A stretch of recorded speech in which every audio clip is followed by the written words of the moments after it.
এই যে নেন, এই জায়গায় একটা সই করবেন, এই জায়গায় একটা সই করবেন। কিরে সই যে করবি বুঝা করতেছস? হ, আমি যা করতেছি বুঝছেই করতেছি। হেরে আমি আর রাখতাম না, হেরে এবার আমি ডিভোর্স দিয়েই ছাড়বো। আর তোরা লইছি তুই সাক্ষী দিবি।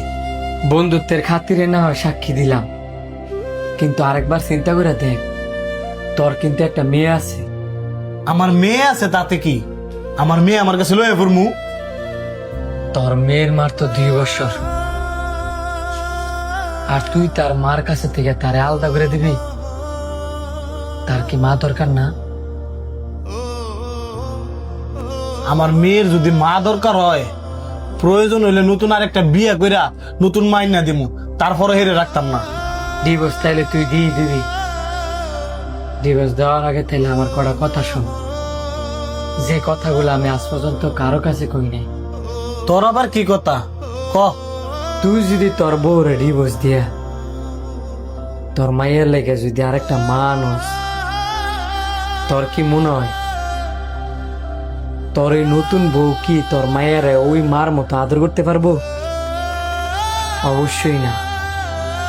হয়তো বা 2-1 দিন আদর করব, কিন্তু তোর ওই বউর ঘরেও কিন্তু ছেলে বা মেয়ে কোনো না কোনো সন্তান হইব।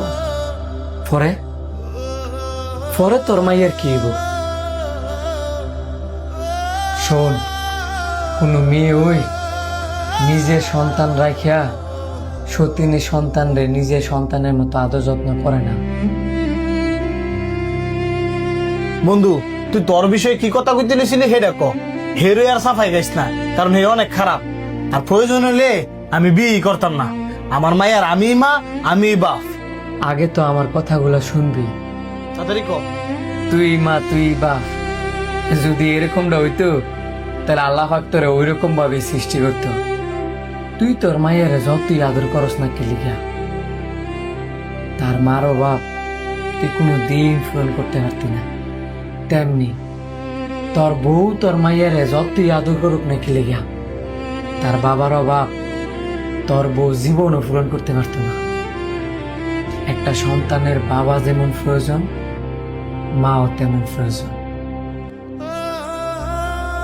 দোষ করলে তুই করছস, দোষ করলে তোর বউ করছি, কিন্তু তোর মায়েরা তো কোনো দোষ করে নাই। তুই একটা বিয়ে করলে নতুন বউ পাবি, তোর বউ একটা বিয়ে করলে নতুন জামাই পাবি, কিন্তু তোর মেয়েটার মাঝখানটা তোর মেয়েটার জীবনটা নষ্ট হইব। আর তোরা তো স্বার্থপর, তুই একটা স্বার্থপর, তোর বউ হচ্ছে আরেকটা স্বার্থপর। তোরা যদি নিজে ঘর স্বার্থ না খুঁজা বাচ্চাটার কথা চিন্তা করতি, তাহলে এই ডিভোর্সের ঘরটা বাচ্চা নিতি না। ধরলাম তোর মাইয়া তোর কাছে নাই, তোর বউর কাছে আছে।